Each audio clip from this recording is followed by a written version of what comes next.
Bu mo'jiza sodir bo'lgandan keyin odamlar Iso alayhisalom haqida gapirishni boshlashdi. Endi Banu Isroilda ana shu haqdan ozib ketgan rohiblari, dindorlari Iso tomonga o'tib ketib qolishligidan odamlarni qo'rqishdida, ana shu davrda Rimga tobe bo'lgan podshohni oldiga borishadida, Iso o'zini yahudlarni podshohiman deyapti. Odamlar unga ergashib ketadigan bo'lsa, sendan podshohligini tortib qo'yadi deb qo'rqitishdi. Podshoh qo'rqdi. Iso alayhisalomni o'ldirishlik uchun topib kelinglar deb buyurdi. Ular o'ldirishida qana o'ldirishar edi.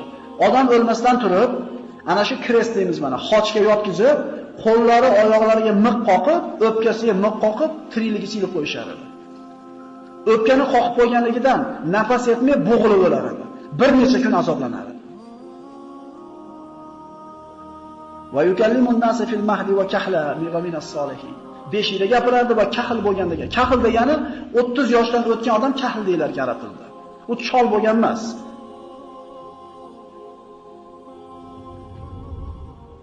Iso alayhisalomda osmonga ko'tarilishi haqida juda ko'p ma'lumotlar bor. Isroiliyot yoki Tavrot yoki Injildan naql qilingan narsalar. Lekin bizni sahih kitoblarimizga keltirgan mana bu bobdagi eng afzal rivoyat bu Nasoiyning imomi Muslimning shartiga ko'ra rivoyat qilgan bir hadis. Mana shu bobdagi eng afzal hadis mana shu.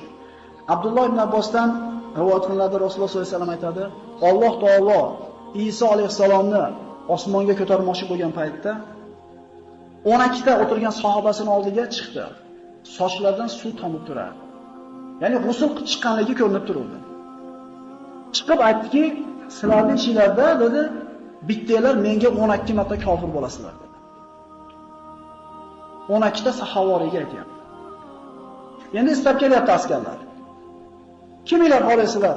Meni ko'rinishim, meni shaklim unga o'tib qoladi, meni o'rnimga olib chiqib, osib o'ldirishadi. Va qiyomatda meni darajamda bo'ladi dedi. Jannatda men bilan birga bo'ladi dedi. Hammasi taraddudda bo'ldi. Yana kim fido qiladi o'zini? Kim qurbon qiladi men uchun o'zini? Tavhiy. Ana shular ichidagi yoshi eng kichkina yigit men deb turdi. Iso alayhisalom yo'q, sen o'tir. Yana qaytardi so'zini. Hali yigit men dedi. Ha, sen deyishlikda Iso alayhisalomning shakli unga o'tdi. Iso alayhisalom ikki to'p qoldi u yerda. Va ana shu xonani Ravzanatul Bayt deyiladi. Uyda shifida bo'ladigan derazani Ravzana deyiladi. Ana shu Ravzanadan chiqib ketdi osmonga qarab. Bu haliga kallam sig'mayapti, yelkam sig'mayapti deb turgan akalar gap. Bu aytgan biz Isroiliyotdan, Tavrot ichida olgan bir botil bo'lgan asli sahih bo'lmagan ma'lumotlar. Alloh taolo ko'tarmoqchi bo'lsa, bandasini o'sha qilib qo'yib qo'yadimi? Subhanalloh.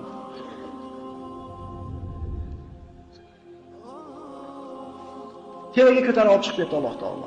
Chiqib ketishligiga askarlar kelib keldi-da va Iso alayhisalomga o'xshab qolgan ana shu yosh yigit ushab olib chiqib ketdi. Miqqa qochga qoqib osib o'ldirishdi. Qolgan havoriylar ushab olib chiqishdi. Ularni so'roq qilishdi. Ular aytishdi, 11 ta qoldi bular. Ha, biz uni ashxoblarimizda bittasi, yo'q men uni sohibi emasman dedi. Kofir bo'ldi. Qo'yib yuborishdi. Bir muddatdan keyin yana yig'ib kelishdi, dapros qilgani. Hammasi aytishdi, biz sohibimiz dedi. U yana kofirman dedi. Qolganlari bekimda tarqab ketdi. Uni tutib kelishdi, 12 marta tutib keldi, 12 marta kofirman dedi. Ana birodarlar, iymon keltirib qo'yib ham xotirjam bo'lmasligi kerak musulmon. Chunki ketar soatimizda qaysi kalima bilan ketishligimiz Alloh taolo biladi. Shuning uchun musulmondan bitta qanoti Allohning rahmatidan umid bo'lsa, ikkinchisi azobidan qo'rquv bo'lishi kerak. Chunki Abu Bakr Siddiq roziyallohu anhu tirikligida jannatni xabarini olgan, ummatning eng afzal insoni degan, yer yuzini payg'ambarlardan keyin bosgan eng yaxshi odam Abu Bakr degan payg'ambarimiz. Shu Abu Bakr aytayapti. Bitta oyog'im jannat eshigidan oqlab o'tgan bo'lsa-yu, hali ikkinchisi tashqarida turgan bo'lsa, qo'rqaman Allohning makridan deydi. Alloh mana shu joyda bitta makr qilib, kelgan oyog'imni ham chiqarib olishidan qo'rqaman deydi. Biz oq ustida qo'rqishimiz kerak birodarlar. Bizga hali jannat xabari berilgani yo'q.